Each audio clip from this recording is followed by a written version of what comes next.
At exactly 10 o'clock in the morning, the sun blazed over the city of Lagos, casting sharp reflections on the glass walls of one of the most powerful corporate towers in Nigeria. Inside that tower was the headquarters of Titan Holdings, a company known for its wealth, influence, and prestige.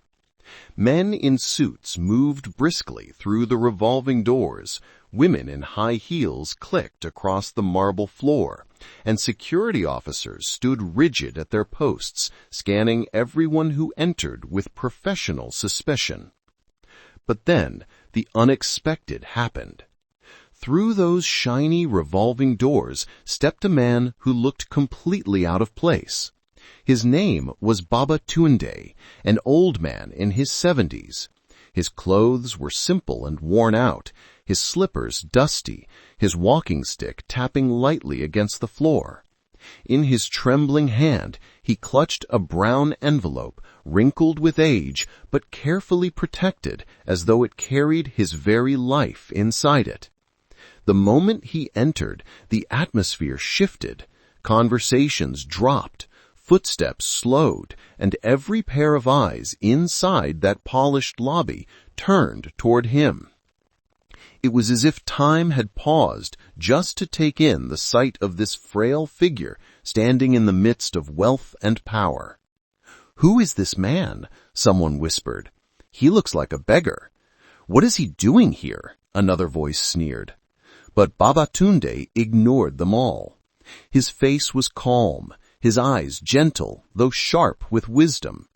Slowly, he began to walk toward the reception desk, where Regina, a young woman dressed in corporate attire, sat behind a sleek counter. She smiled faintly and said in a soft but steady voice, "My daughter, I am here to see your manager. Please, can you help me?" Regina's eyes swept over his appearance from head to toe, his faded shirt, his rough slippers, the sweat glistening on his wrinkled forehead. Her lips curved into a mocking smile. "Baba," she said with fake politeness, "I think you've come to the wrong place. This is not a charity organization. People don't beg here. Please, go outside." But Baba Tunde did not move. Instead, he gently placed the envelope on the counter and pushed it toward her. "My daughter," he repeated patiently, "I need to see your manager. It is very important. Just give him this. He will understand." Regina scoffed. She had already judged him. In her mind, he was just another old man looking for alms, trying to waste her time. Still, to get rid of him, she reluctantly picked up the envelope, rolling her eyes as though the brown paper was an insult to her manicured fingers. She dialed the manager's extension. Inside his office upstairs, Manager Felix was leaning back in his leather chair, discussing with another executive. When his phone buzzed, he picked it up lazily. "Sir," Regina said over the phone, "there's an old man here asking to see you. He gave me some kind of envelope." Felix frowned. "An old man? What does he look like?" "Sir, to be honest, he looks like a beggar, very shabby. I don't think he belongs here at all." Felix chuckled, shaking his head. "Then why are you disturbing me? Listen, that man probably thinks this is a charity home. Make him sit down in the waiting area. After waiting for a long time, he'll get tired and leave by himself. Don't waste my time." Regina smirked, dropped the phone, and looked back at Baba Tunde. "Oya, Baba, go and sit down in that corner. Manager is busy. Maybe when he's free, he'll see you." But Baba Tunde simply nodded, picked up his envelope, and shuffled toward the row of waiting chairs. The mocking eyes of the other staff followed him. Some giggled, some shook their heads in disdain. "See this Baba O? What business can a man like that have here? Maybe he came to beg money from the Beggar. He doesn't even look like he can buy recharge card." But Baba Tunde did not reply. He sat quietly on the chair, his walking stick resting across his knees, his hands folded patiently over the brown envelope. He looked like a man for whom time no longer had urgency. Moments later, another staff member, Chinedu, returned from outside. He noticed immediately the way everyone was staring and whispering about the old man. Curious, he walked up to Baba Tunde and bent slightly in respect. "Good afternoon, sir," Chinedu said politely. Baba Tunde looked up, a small smile playing at the corners of his mouth. "Good afternoon, my son." "Sir, why are you here? Do you need any help?" Chinedu asked gently, ignoring the mocking glances of his colleagues. "Yes, my son. I came to see the manager. I have something important for him. Can you tell him, please?" Chinedu nodded. "Don't worry, sir. I'll inform him right now." He walked briskly upstairs and entered Felix's office. "Sir, there's an elderly man waiting downstairs. He says he needs to see you urgently." Felix didn't even look up from the document he was signing. "I know. That man is still there?" "Yes, sir. He has been waiting very patiently." Felix chuckled coldly. "Chinedu, that man is not a client. He is just one of those jobless beggars. I already told Regina to make him sit down. After waiting for long, he'll go by himself. Don't waste my time. Go and face your work." Chinedu felt uneasy.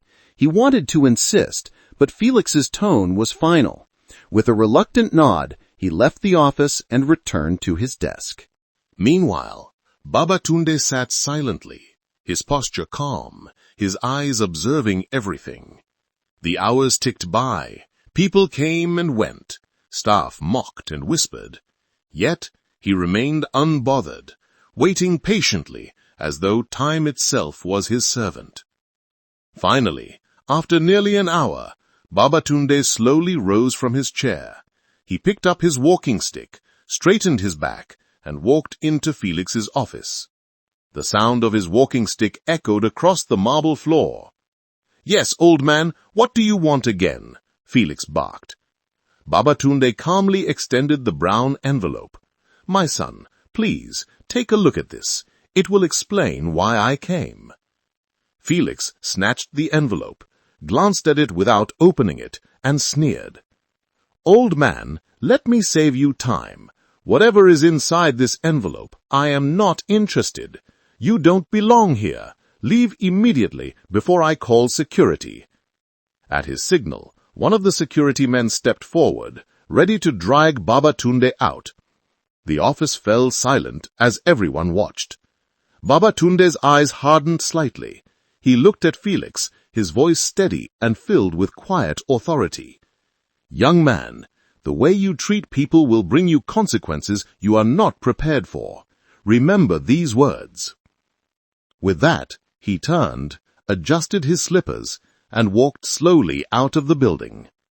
The lobby buzzed with whispers. Some laughed, some pitied him, but one man was shaken, Chinedu. After Baba Tunde left, Chinedu noticed the envelope had been carelessly tossed aside on Felix's desk. While Felix went back to his meeting, curiosity overcame him. He picked it up and carefully opened it. What he saw inside nearly stopped his heart. Neatly folded documents, official birth certificates, and old family photographs, all pointing to one unbelievable truth.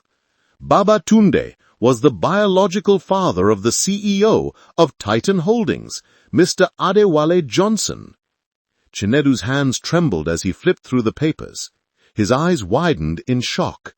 The man they had mocked, insulted, and kicked out like a beggar was no ordinary old man. He was the father of the very man who owned this empire. He wanted to shout, to expose the truth immediately, but fear held him back. Who would believe him? Felix would only laugh and dismiss him. So with a racing heart, Chinedu slipped the documents back into the envelope and kept the secret to himself, waiting for what would come next. And it came the very next day. At exactly the same hour, 10 a.m., the glass doors of Titan Holdings swung open again. This time, Baba Tunde entered with someone beside him. The atmosphere instantly shifted. It was Mr. Adewale Johnson, the CEO himself.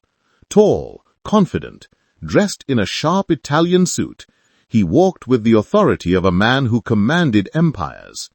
In his hand was a sleek leather briefcase. But what shocked everyone most was not his presence. It was the way he held Baba Tunde's arm gently, supporting his father with visible pride. Whispers exploded across the lobby. "Is that not Oga Adewale?" "Yes, the CEO himself." "But wait, is that not the same old man from yesterday?" "My God!" Felix, pale as chalk, rushed out of his office, his heart thundering in his chest. "Good morning, sir," he stammered, bowing nervously. But Adewale's face was cold. He turned to his father. "Papa, is this the man?" Baba Tunde nodded slowly. "Yes, this is the one who mocked me and ordered security to throw me out. He judged me by my clothes and thought I was a beggar." Entire office froze. Felix's knees weakened. Sweat broke out on his forehead. Adewale's voice thundered like a hammer. "Felix, you insulted and humiliated my father, the man who gave me life. You had the audacity to throw him out of this company, his own second home. Do you know the shame you've brought to yourself?" Sir, I didn't know," Felix stuttered, shaking like a leaf. "Exactly, you didn't know, and that is the point.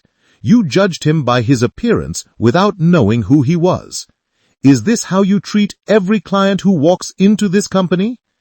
The silence was deadly. Felix dropped to his knees, begging, but Adewale's face remained unmoved. Then Baba Tunde raised his hand gently. "My son, let me speak." He stepped forward, his voice calm but commanding. "Young man, yesterday I warned you. Actions have consequences. You saw an old man in simple clothes and assumed he was worthless. But let this be a lesson to you and to everyone here. Respect is not about clothes or money or appearance. Respect is for every human being." He turned to the crowd of staff watching with wide eyes. "If you cannot respect the weak, you do not deserve to serve the strong. If you cannot honor the poor, you cannot be trusted with the rich." Then he looked back at Felix. "For your arrogance, you will no longer serve as manager. From today, you are demoted. You will work outside, under the scorching sun, handling field duties. Perhaps there you will learn humility." Gasps filled the room. Felix collapsed, trembling. Then Baba Tunde called forward Chinedu. "My son, though your colleagues mocked me, you came and spoke to me with respect. You listened. You cared. You are the kind of man this company needs." Adewale smiled proudly. "From today, Chinedu, you are the new manager." Applause broke out. Regina and the other staff lowered their heads in shame. Baba Tunde concluded with words that echoed in every corner of the building. "Remember, life can change in a moment. The man you despise today may be the one who saves you tomorrow. Never judge a book by its cover. Respect is the true wealth of humanity." With that, he walked out, his son beside him. The entire company was left trembling, not from fear, but from the unforgettable lesson they had just witnessed. And so, dear listener, if this story touched your heart, don't forget to like, comment, share and subscribe to our channel for more interesting stories. Thank you very much for watching.